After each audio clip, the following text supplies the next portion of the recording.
Hai sahabat Hope Channel, puji Tuhan dalam rangka mengingat kasih Tuhan untuk perjalanan gereja Tumoto Pondok Indah di tahun ini yang tepatnya di tanggal 12 Desember yang lalu di usianya yang ke-10 tahun.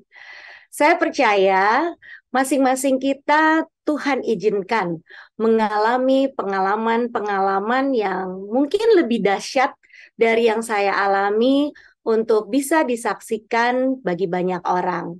Betapa baiknya Tuhan Allah kita. Saya percaya masing-masing juga kita diizinkan untuk mendapatkan pengalaman itu di mana kita akan dikuatkan. Dan atas izin Tuhan, saya diberi kesempatan untuk berbagi ataupun juga menyaksikan pengalaman mengenai jawaban doa. Tidak terasa kita sudah di penghujung tahun, di akhir tahun 2022 ini, di mana kita akan segera mengikuti program 10 Days Prayer ya, yang umumnya di gereja-gereja juga dilaksanakan. Jadi membuat saya juga teringat pertama kali saya ikut 10 Days Prayer itu di tahun 2017. Dan saya membaca buku penuntun 10 Days Prayer. Di sana banyak kesaksian-kesaksian yang saya baca. Dan dari atas jawaban doa-doa selama 10 Days Prayer itu. Dan saya berkata dalam hati, Tuhan Yesus, saya juga mau punya pengalaman itu. Saya mau untuk mendapatkan jawaban doa dari 10 Days Prayer itu. Dan di tahun 2017 itu ada jawaban doa dan sejak itu saya jadi semangat ya, semangat dan selalu rindu gitu kayak menanti-nantikan, aduh ini udah mau 10 Days Prayer lagi gitu kan ya. Nah, yang saya mau bagikan di saat ini adalah pengalaman saya di bagaimana Tuhan memberikan jawaban menurut saya dengan caranya yang istimewa buat saya di tahun 2020 ya, waktu itu 2020. Jadi di mana setelah 10 Days Prayer itu biasanya kan dilakukannya di Januari ya. Dan setelah itu kalau nggak salah di Maret kita memasuki masa pandemi yang terjadi di seluruh dunia.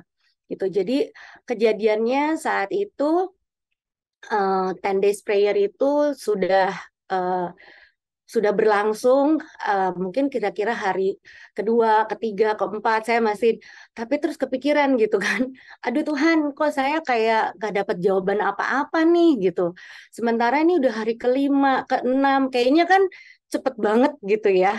Dan hari Jumat itu adalah hari terakhir 10 Days Prayer.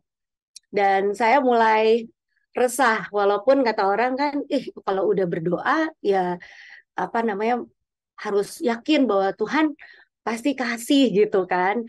Tapi jujur gitu, ngikutin dan terus bertanya gitu. Karena Tuhan saya nggak mau nih melewati 10 days prayer ini, tapi saya nggak dapat apa-apa gitu. Jadi dan di dalam proses 10 days prayer berjalan itu memang agak membuat saya juga bersedih saat itu karena berita-berita yang berturut-turut yang saya dapati mengenai orang-orang yang terkena sakit yang cukup serius gitu. Jadi makinlah saya ingin tahu apa ya, kenapa nih kok saya terus menerima kabar-kabar orang-orang yang sakitnya cukup serius.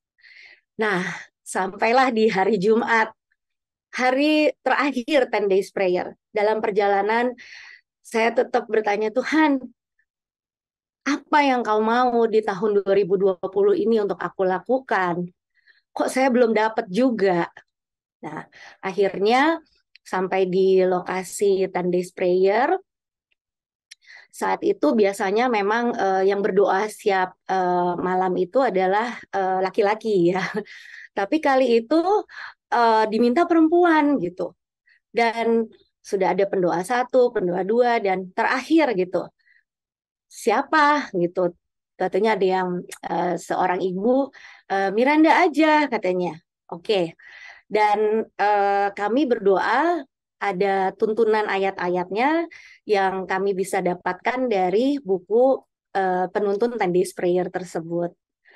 Nah, jadi walaupun dalam hati saya juga ngomong, Tuhan, kasihanilah saya, tolong berikan saya jawaban. Engkau sudah menjawab doa-doaku di tahun-tahun sebelumnya.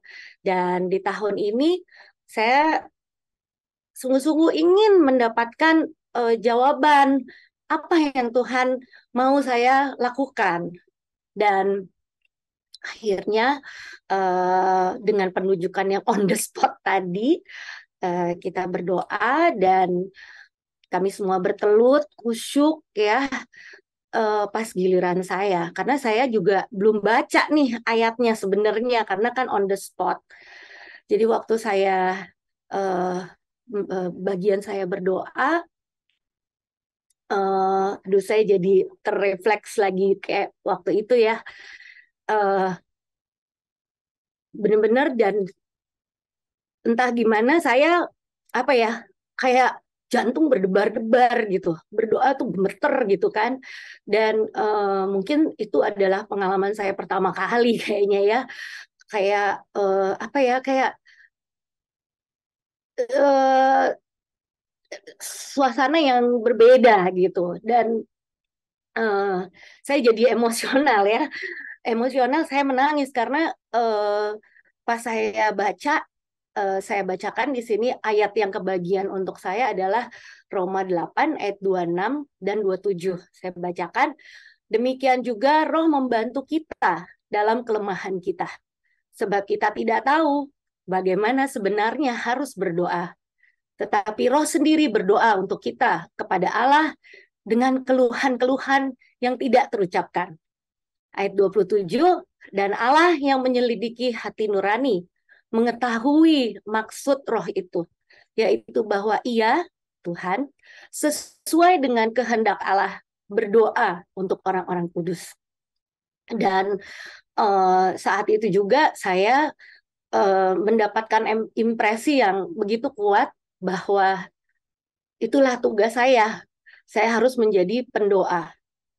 Tapi bagaimana, di mana, kepada siapa, dan berjalannya waktu di akhir tahun 2020 lah saya baru menyadarinya gitu bahwa wow, Tuhan Tuhan izinkan membuka begitu banyak momen-momen untuk saya berdoa, baik secara kelompok doa, eh, karena ada juga doa-doa subuh ya, nggak mungkin bukan bermunculan, tapi waktu kita mencari seperti magnet ya. Jadi program-program itu juga menempel gitu kayaknya ke saya. Dan saya juga bertemu dengan sahabat-sahabat doa yang suka mendoakan. Jadi kita telepon, entah itu ada yang sakit atau juga saya ditelepon di WA, tolong doakan saya, pergumulan keluarga, pergumulan rumah tangga, anak dengan orang tua, mengajak bersama puasa dan berdoa. Dan baru saya sadar gitu bahwa, wah, Tuhan luar biasa gitu, sangat luar biasa. Saya yang tidak mengerti dan dengan ayat tadi bahwa kita tidak bisa berkata-kata ya, itu benar-benar dari kuasa Roh Kudus. Sampai juga ada saya dipanggil spesial untuk mendoakan orang sakit ke rumahnya. Buat saya itu juga sesuatu yang bikin deg-degan ya pastinya, karena saya harus membersihkan hati dan persiapan dan segala hal yang saya harus fokus karena semua adalah Roh Kudus yang bekerja. Jadi sampai juga terlaksananya beberapa program doa-doa di gereja yang disupport oleh jemaat gereja kami pastinya.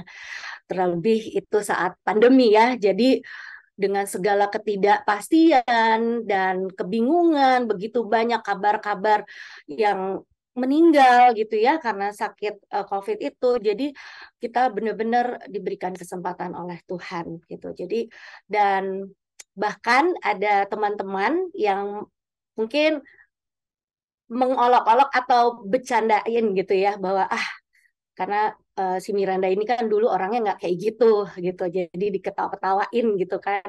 Tapi luar biasanya Tuhan, pada saat salah satu teman saya ini omnya sakit, saya spesial di telepon bahwa tolong doakan om saya gitu. Dan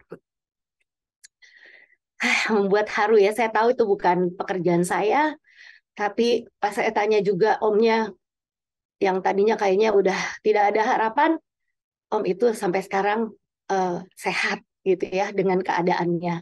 Jadi em, saya merasa cara Tuhan menjawab doa saya saat itu adalah pengalaman yang sangat spesial dan menjadi seperti addicted ya. Maksudnya walaupun dengan perjalanan yang ups and downs, tapi ya terima kasih lewat eh, kesaksian saat ini saya jadi diingetin lagi bahwa marilah kita semangat ikut dengan sungguh-sungguh 10 Days Prayer 2023.